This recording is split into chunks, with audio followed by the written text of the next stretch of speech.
But John Henry Falk may have experienced the most profound effect. He was a graduate student when he interviewed the former slaves, including the two women you hear in this broadcast.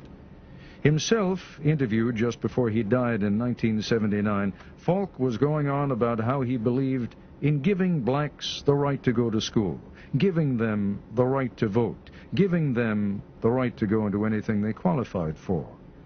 And then he said he experienced an epiphany.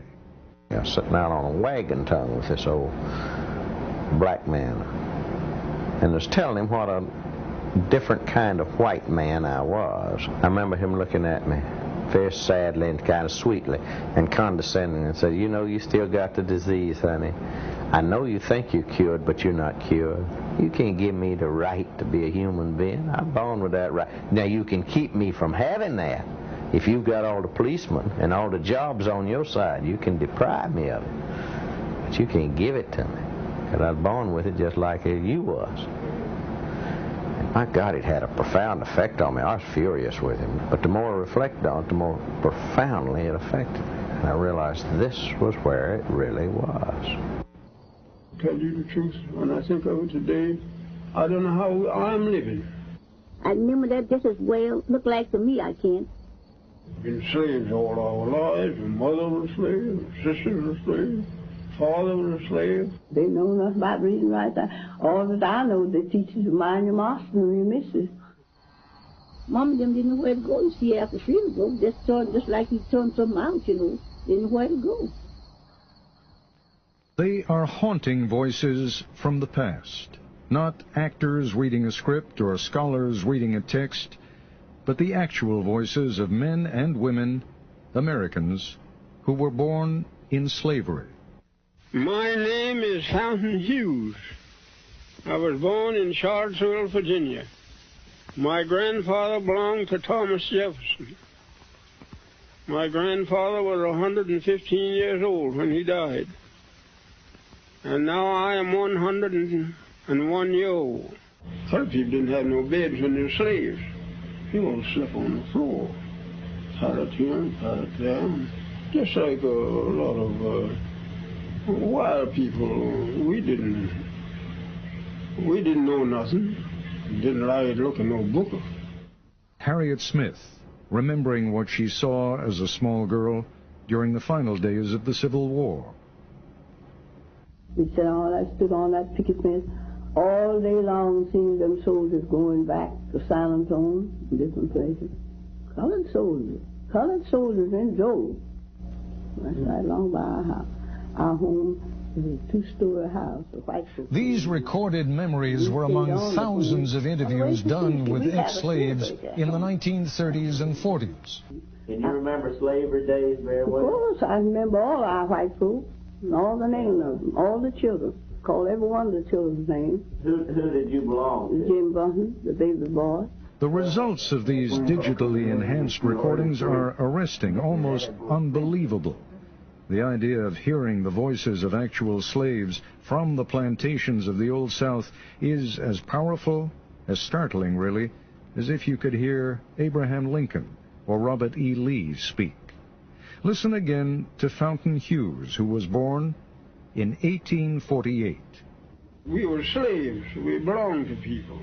They sell us like they sell horses and cows and hogs and all like that. Have an auction bench, and they put you up on the bench and bid on you, the same as you're bidding on cattle, you know.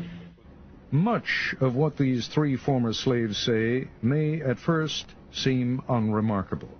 Much of what they say may surprise and upset, and their calm demeanor is at odds with the evil and violence we associate with slavery. Here is 91-year-old Texan Laura Smalley talking in the 1940s about the outcome of a tussle between two women, one black, one white, one slave, one mistress.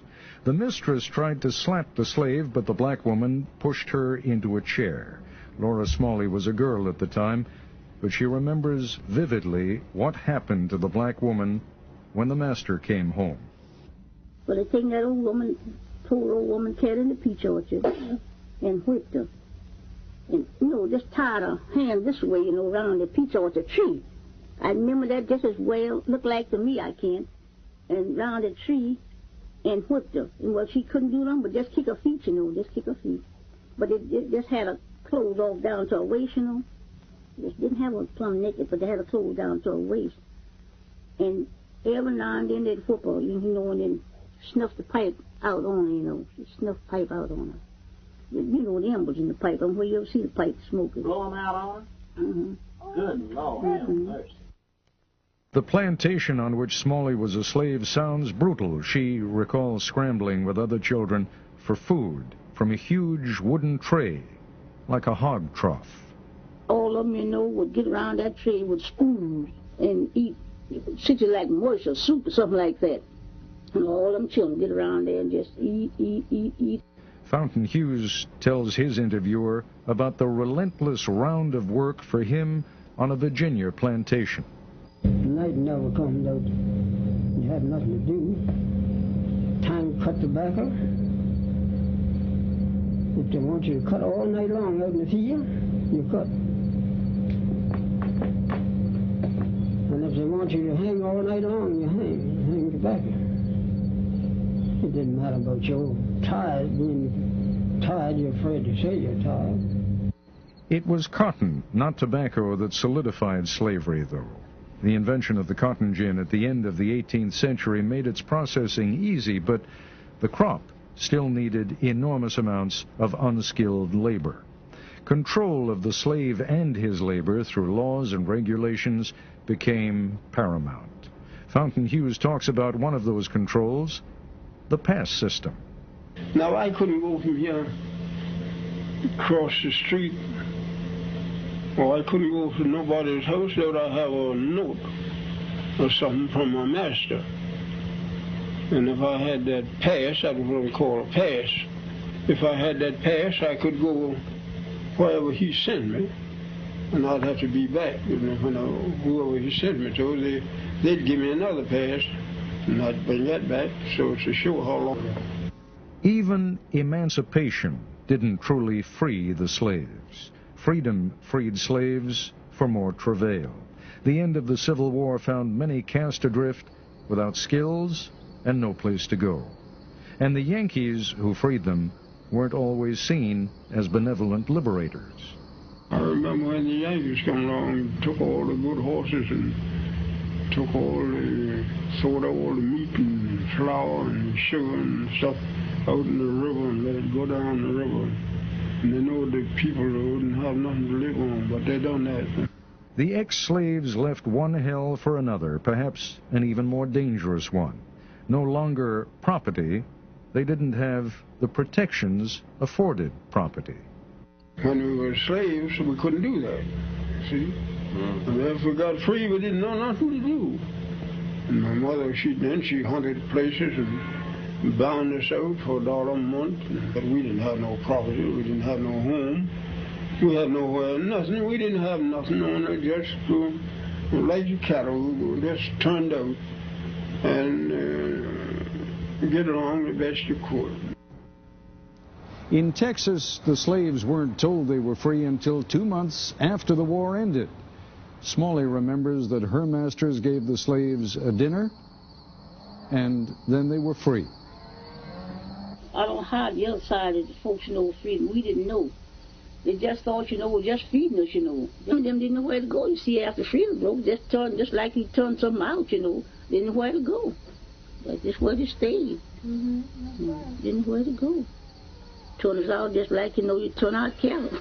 In the narratives, the slaves used an interesting phrase for the end of slavery. They say, when the break came.